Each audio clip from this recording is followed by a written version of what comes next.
All right, so this is part B of 5.59. So in this part, again, we're in this situation where the amount of time that this person stands at a window, um, right, the service time at like a bank or something, I don't know.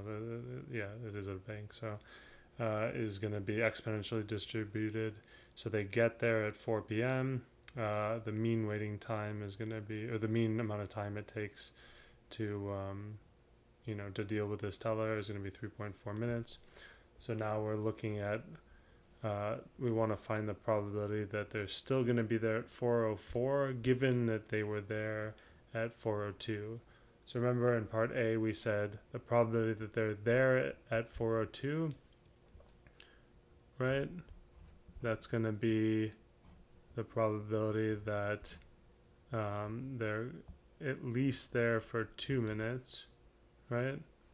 And then the probability that they're there at 4:04 for the same reason, that's going to be the probability that they're at least there for 4 minutes.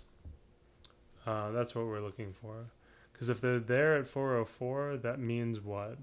Again, I just explained this in the last video, but it means that they're at least going to be there, right? So because it means they're there at 4:04, it means they're either going to take 4 minutes or longer than 4 minutes, right? If they take 10 minutes to deal with the teller, then they're definitely going to be there 4 minutes later, right? So again, now because this is an exponential distribution, we know that we have the memoryless property, and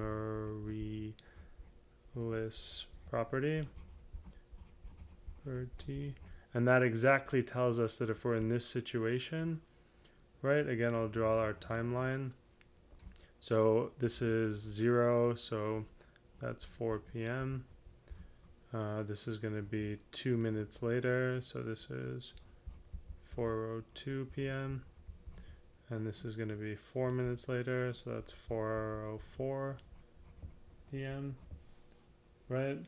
So if we're in this situation for an exponential random variable, if we know that they've already waited 2 minutes, or not waited, but dealt with the teller for 2 minutes, for an exponential distribution, the probability that they're going to be there for at least 2 more minutes, right? So that means the probability that they're going to be there total for more than 4 minutes, so another 2 minutes, is going to be exactly the same as if the probability that they're, when they first get to the window at 4 p.m., that they'll be there for at least 2 minutes. So, right, so given that they've been there for 2 minutes, the probability that they're going to be there for another 2 minutes, that's the same as the probability that when they get there, they're going to be there for 2 minutes, at least 2 minutes, right? So what that is saying is this is going to be equal to the probability that x is greater than or equal to 2, but that is exactly S of 2, and S of 2 we calculated in part A is approximately equal to 0.555306. And that is it for part B.